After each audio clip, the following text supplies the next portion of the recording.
மாவட்டம் கடையத்தில் அமைஞ்சிருக்கிறது தான் இந்த நித்திய கல்யாணியம்மன் கோவில். இந்த நித்திய கல்யாணியம்மன் கோவிலை பத்தி பல்வேறு புராண கதைகளும் வரலாறு நிறைய இருக்கு. பாண்டிய மன்னர்களால் திருப்பணி பண்ணப்பட்டிருக்கு. கிட்டத்தட்ட ஒரு 12ஆம் நூற்றாண்டுல விக்ரம பாண்டியன் அப்படிங்கிறவரோட திருப்பணி வந்து இங்க நடந்திருக்கு. விக்ரம பாண்டிய நல்லூர் அப்படின்னு இந்த ஊருக்கு ஒரு பெயர் உண்டு. பாண்டிய மன்னர்களோட கல்வெட்டுகள் இந்த கோயில பொறிக்கப்பட்டிருக்கு. கிட்டத்தட்ட ஒரு 1000 ஆண்டுகளுக்கு முற்பட்ட கல்வெட்டுகள்ல இருந்து 19ஆம் நூற்றாண்டு 17ஆம் நூற்றாண்டுல மேடை தலைவாய் முதலியார் அவங்களோட கல்வெட்டு இருக்கு. அது மாதிரி நாயக்க மன்னர்கள் காலத்திலையும் இங்க வந்து நிறைய கல்வெட்டுகள் வந்து இருக்கு. அவங்களோட திருப்பணியும் இங்க நடந்திருக்கு. பல்வேறு காலகட்டங்களிலையும் மிகவும் சிறப்பாக இருந்த கோவில் இன்றைக்கும் சிறப்பா இருக்கு. சித்திரை மாதம் வந்து தேரோட்டம், ஆவணி மூலத்துல வந்து தெப்போற்சவம் என இந்த கோயில்ல பல்வேறு நிகழ்ச்சிகள் வந்து தொடர்ச்சியா சிறப்பா நடந்துகிட்டு இருக்கு. ஒவ்வொரு மாதமும் பிரதோஷம், மாத பிறப்பு மற்றும் வந்து ஐப்பசி மாசத்துல நடக்கக்கூடிய அன்னாபிஷேகம் மிக சிறப்பா நடக்கும். மொத்தத்துல வந்து இந்த கோயில் வந்து புராண சிறப்பும் வரலாற்று சிறப்பும் மிக்கது. மேலும் இங்க கல்யாணமாகாதவங்க, குழந்தை வரம் வேண்டுபவர்களுக்கு இந்த அம்பாள் வந்து நித்திய கல்யாணம் வந்து வரப்பிரசாதி. இந்த அம்மனை வழிபட்டு செல்றவங்களுக்கு அவங்க நினைச்ச விஷயங்கள்லாம், அதாவது திருமணம், குழந்தை பக்கியம் எல்லாம் கிடைக்கிறதுனால அதிகமான மக்கள் இங்க வந்துட்டு போறாங்க. சிவபெருமான் அபிஷேக பிரியர். அப்படிப்பட்ட சிவாபிஷேக பலன்களை பற்றி பார்க்கலாம். அருகம்பூ ஜலத்தினால அபிஷேகம் செய்தால் நஷ்டமான பொருட்கள் திரும்ப கிடைக்கும்.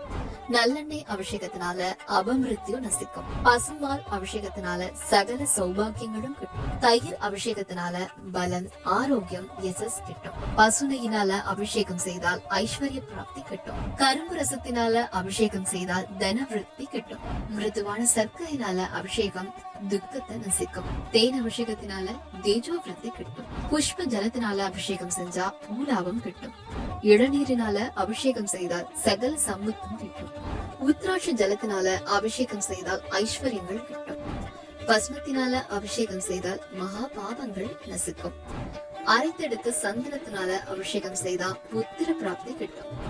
தங்கத்தினால ஜலத்தினால அபிஷேகம் செய்தா கோரமான தாரத்தியம் நசிக்கும். சுத்த ஜலத்தினால அபிஷேகம் செய்தால் நஷ்டமானவை திரும்ப கிடைக்கும். வில்வ ஜலத்தினால அபிஷேகம் செய்தால் போக பாக்கியங்கள் கிட்டும். அன்னத்தினால அபிஷேகம் செய்தால் அதிகாரம், மோட்சம் மற்றும் தீர்க்காயுள் கிட்டும். திராட்சை ரசத்தினால அபிஷேகம் செய்தால் எல்லாவற்றிலுமே ஜெயம் உண்டாகும். கர்ஜூரம் அதாவது பேரிச்சம்பழம் ரசத்தினால அபிஷேகம் செய்தால் சத்துருக்கள் இல்லாமல் போவார்கள். நாவல் பழ ரசத்தினால அபிஷேகம் செய்தால் வைராகிய சித்தி கிட்டும். கஸ்தூரி ஜலத்தினால அபிஷேகம் செய்தால் சக்கரவர்த்தி ஆகலாம். நவரத்தின ஜலத்தினால அபிஷேகம் செய்தால் தானியம், கிரகம், கோவிரத்தி கிட்டும். மாம்பழ ரசத்தினால அபிஷேகம் செய்தால் தீராத வியாதிகள் கூட தேரும். நன்றி.